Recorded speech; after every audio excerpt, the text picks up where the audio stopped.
Assalamualaikum warahmatullahi wabarakatuh. Waalaikumsalam warahmatullahi wabarakatuh. Tanggal 12 Agustus 2021, penugasan hari ke-8.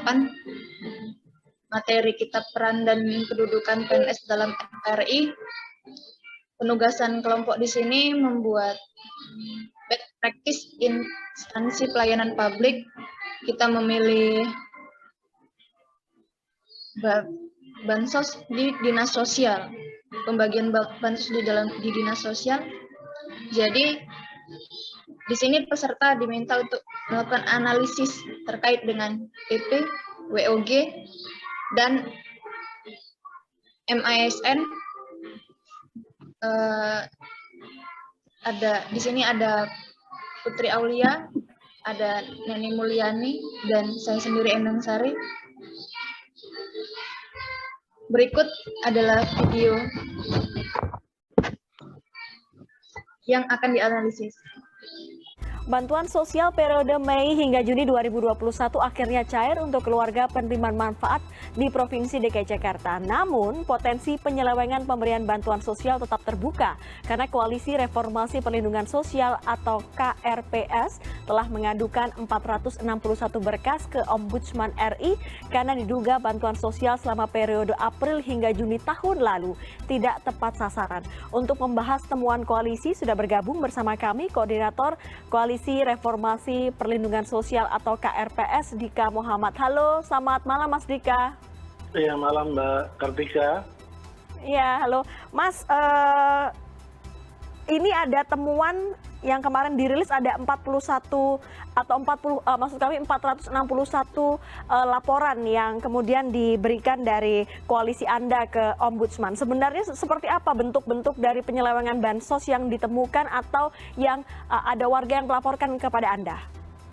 Iya, terima kasih Mbak Dea. Jadi untuk yang laporan 400 kepada Ombudsman itu pengaduan dari warga penerima bantuan pangan non tunai gitu ya, yang saldonya mengalami kosong sejak awal bulan tahun ini gitu ya. Nah, mereka sudah berupaya melaporkan kepada aparat terkait gitu ya, tapi tidak mendapatkan penjelasan yang memuaskan gitu. Nah, selanjutnya karena tidak mendapatkan keterangan solusi yang jelas, mereka lapor ke kami. Kami kemudian teruskan itu ke Ombudsman, juga sudah kami teruskan ke Dinas Sosial DKI ya untuk diklarifikasi kenapa ada banyak masyarakat penerima bantuan pangan non tunai tapi saldonya kosong. Nah, selain itu Mbak, kami juga pada bulan Januari Februari kemarin, BSP yang pertama gitu ya, kami juga melakukan monitoring ya terhadap. Nah, kami juga menerima laporan pengaduan terkait dengan dugaan pengaduan di beberapa kelurahan, dan pengaduan tersebut alhamdulillah sudah ditindaklanjuti oleh Dinas Sosial gitu ya. Misalnya Pemda DKI bertindak memanggil dan menindak oknum-oknum yang diduga melakukan pemungutan resmi ataupun tidak resmi gitu. Nah, selain itu sebetulnya juga masih ada beberapa masyarakat yang melapor pada kami terkait dengan penyaluran BSP ini ya, yang menyatakan mereka nggak dapat gitu ya, nggak dapat padahal mereka terdampak gitu. Mereka meminta agar Pemda DKI terbuka terhadap masyarakat yang nggak mengusulkan dirinya ya untuk mendapatkan bantuan tunai ini gitu Mbak. Begitu Mbak temuan yang ditemukan oleh koalisi. Tadi Mas Dika juga mengungkapkan bahwa sudah melapor ke Dinas Sosial setempat, dalam hal ini adalah Provinsi DKI Jakarta. Responnya Mas seperti apa? Ya, untuk Dinas Sosial sendiri pada saat kami melaporkan itu mereka berjanji akan memverifikasi ulang, memvalidasi ulang warga yang memang nanti dinyatakan tetap layak mendapatkan akan diikutkan dalam proses pemutakhiran data gitu. Nah, hanya saja kan respon itu tidak cukup ya menurut kami. Seharusnya Dinas Sosial misalnya dan Kementerian Sosial gitu, karena ini program bantuan yang reguler ya Mbak, itu kan harusnya masyarakat penerima bantuan yang misalnya saldonya nol atau sudah tidak bisa mendapat manfaat, mereka mendapatkan pengumuman atau informasi yang jelas gitu ya, atau terinformasi. Kenapa mereka sudah tidak bisa mendapatkan haknya gitu, tanpa harus misalnya melapor ke sana ke sini gitu. Harusnya ada satu sistem komunikasi yang bagaimana masyarakat bisa terinformasi tentang hal-hal itu. Dan kedua, mekanisme pengaduan gitu ya juga harus ditingkatkan gitu ya. Misalnya kalau masyarakat melapor, pengaduannya harus cepat ditindaklanjuti gitu. Jangan seperti selama ini misalnya banyak masyarakat yang mengeluh kepada kami, rata-rata ya laporannya ya akan ditindaklanjuti tapi tidak jelas kelanjutannya seperti apa gitu. Berdasarkan video tersebut yang sudah kita lihat, adapun bad practice dari manajemen ASN, kalau bisa kita tangkap kayak Mbak Putri sama Mbak Aulia, kita lihat ada ketidakamanahnya dalam menjalankan peran sebagai ASN, lalu melanggar kode etik dan kode ASN, kode perilaku ASN, dana yang tidak tersalurkan, yang berpotensi adanya korupsi, lalu tidak ada instruksi yang jelas sebagai penerima PKH, dan bantuan kartu bansos,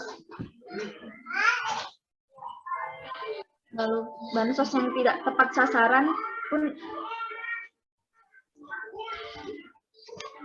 lalu terdapat banyak laporan-laporan yang tidak direspon.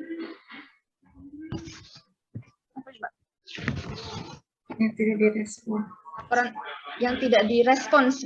Iya. Gitu ya Mbak Neni. Begitu. Kalau Mbak Neni nambahin sendiri ada apa lagi? Kalau di ininya di POG atau di pelayan publiknya Mbak Neni atau Mbak Putri? Aku yang WOG dulu ya. Boleh. Kalau yang di UG, aku lihat kurangnya pengawasan, terus kurang koordinasi antar lembaga sehingga data masyarakat yang diciptakan bansos tidak update. Terus pemerintah juga akan meninjau kembali data penerimaan bansos. Jadi harus ada koordinasi juga dari pemerintah pusat dan pemerintah daerah yang mengenai data penerimaan bansos. Kalau OEG itu dulu. Ya, sedikit nambahin mungkin yang aksesnya terbatas, tidak ada yang seperti itu di instruksi gitu. Terus untuk mengakses ke sana gitu nggak ada. Iya benar, koordinasi yang tidak tepat ya ada, kita lihat di sini. Ya.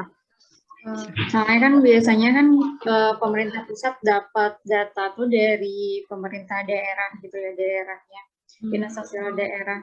Berarti kan kalau misalkan dana sampai nggak nyampe ke masyarakat, berarti data dari pemerintah daerahnya itu yang biasanya sih belum update di situ tuh.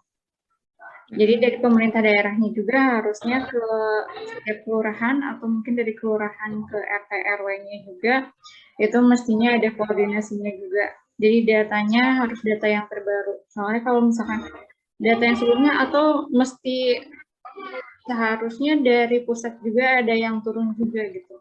Ada pengawasannya juga dari badan Turun biar tidak ada tumpang tindih ya Mbak ya. Iya. Kalau enggak kan bisa dari Kementerian Sosial antara masyarakat miskin dan yang mampu gitu. Dan Kementerian Sosial juga nggak mungkin ngerjain sendiri juga gitu. Jadi pengawasannya bisa mungkin dari lembaga lain gitu, lembaga keuangan kan ada yang bisa untuk mengawasi. Iya.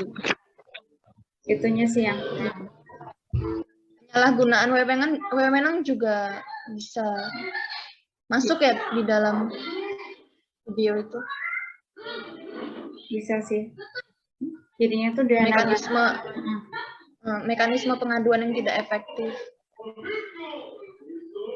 Ya, yang akhirnya ada tumpang tindih antara masyarakat miskin atau yang benar-benar menerima bantuan sosial sama yang memang mampu begitu.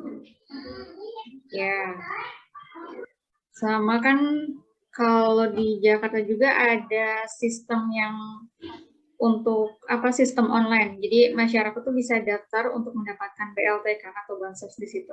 Cuman masalahnya, jadi dari pemerintahnya tuh untuk informasinya kita udah daftar, tapi kesananya prosesnya kayak gimana lagi nggak ada ini gitu, nggak ada transparannya dari pemerintah kepada masyarakat.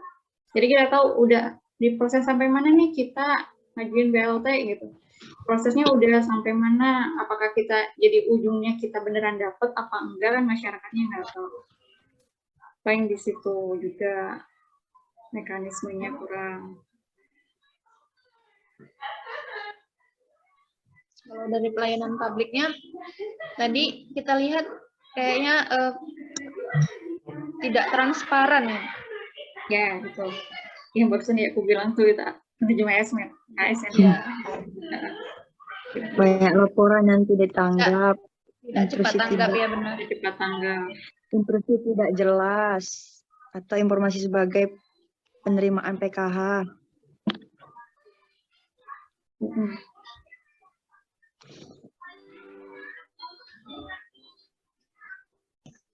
Mungkin sampai ya sudah, Mbak. Secara garis besar sudah manajemen ASN-nya, pelayanan publik dan role of government. Sampai di sini pembahasan kita, diskusi kita mengenai video best practice instansi pelayanan publik tentang dinas sosial dalam tidak merataannya pembagian bantuan sosial. Oke, sekian dan terima kasih. Assalamualaikum warahmatullahi wabarakatuh. Waalaikumsalam warahmatullahi wabarakatuh. Waalaikumsalam warahmatullahi wabarakatuh.